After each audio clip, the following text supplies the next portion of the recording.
Rejuve toner tayo. Umipit.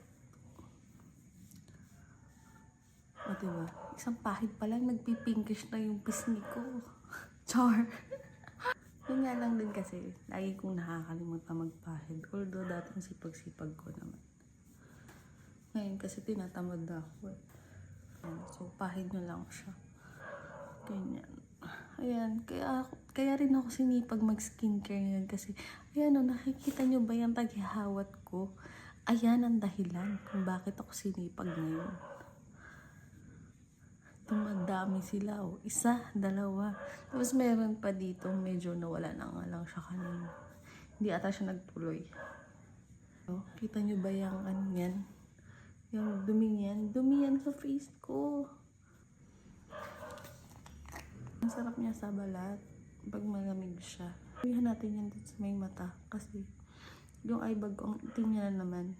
Pero pag sinisipag ako maglagay ng skincare, nawawala naman siya. Kaso nga, pag nakikita kong nagpipinkish-pinkish na ulit yung mukha ko, ay, hindi, wala na. So, next naman itong collagen. Tadam! Tulog na kasi yung mga tao dito, kaya tamang bulong na lang ang ate nyo. Itong collagen, ganda niya kasi pinapahid siya, tapos natutuyo, parang nararamdaman mo yung epekto niya. Ayan. So, kahit hindi ako marunong mag-skincare, may effect naman siya. Tiyan! Ang itim ko na, oh. Parang isang buwan yata akong hindi nag-skincare or more than. Well, okay na.